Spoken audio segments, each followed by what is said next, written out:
Viewers, आज के lecture के अंदर हम माइक्रोसॉफ्ट एक्सेल के में जो है रिज़ल्ट शीट बनानी सीखेंगे कि रिज़ल्ट शीट कैसे बनाते हैं।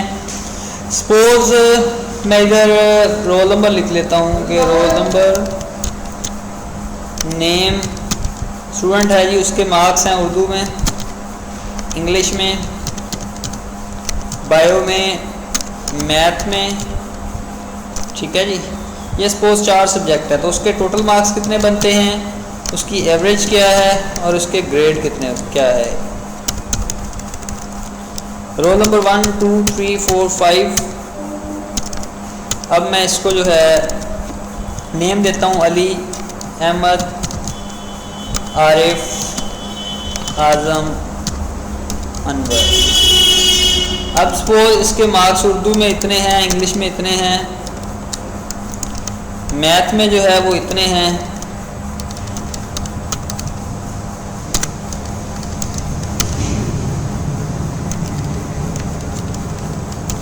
ये रैंडमली मार्क्स एंटर कर दिए।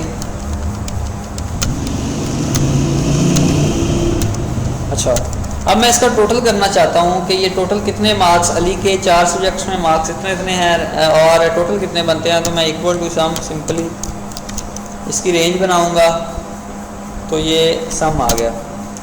अब मैं इसको ड्रैग करूँगा तो ये पता चल गया मुझे कि अली के जो है टोटल कितने हैं। एवरेज निकालना चाहता हूँ तो इक्वल टू एवरेज, ब्रैकेट शुरू, वैल्यूज़ की रेंज बनाएंगे तो पता चल जाएगा कि ये इसकी एवरेज 65% बनते हैं। इसको ड्रैग करेंगे तो ये आ गया।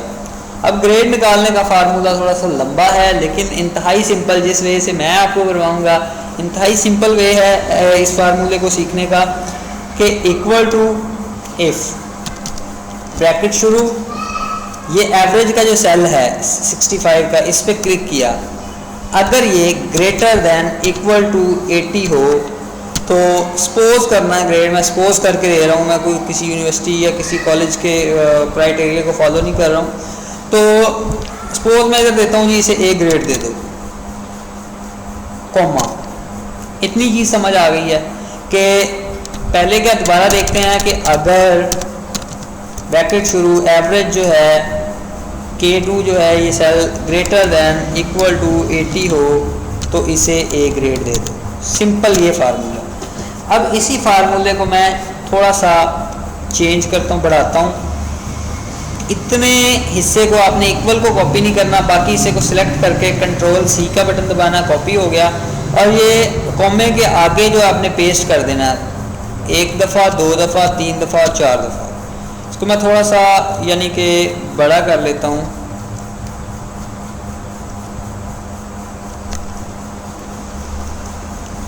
अच्छा, अब मैं जो लास्ट कॉमा है वो उसे रिमूव कर देता हूँ। जितनी ब्रैकेट्स हैं उसे क्लोज कर देता हूँ, 1 2 3 और 4, ये 5।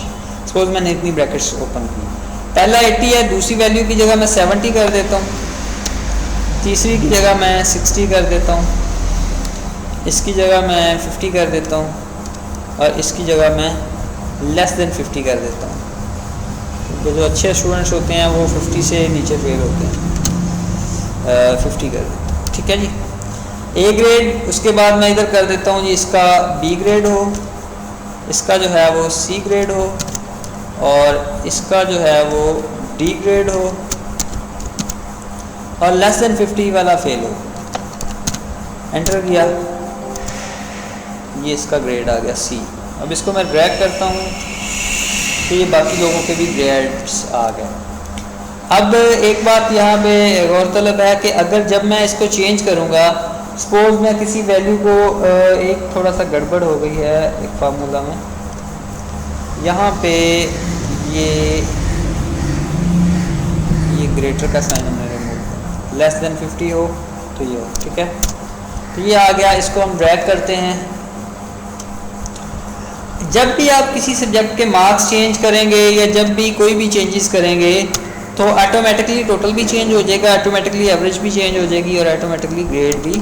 अब सपोज बच्चे के 66 मार्क्स हैं, आपने पेपर को रिव्यू किया तो पता चला जी इसके 90 मार्क्स बनते हैं, तो आपको कोई चीज़ चेंज करने की ज़रूरत नहीं है। टोटल जो है ये देखिए, टोटल और एवरेज और ग्रेड ऑटोमेटिकली चेंज हो गया। इस बच्चे का 33 मार्क्स नहीं थे, गलती से इसके 90 मार्क्स है जी।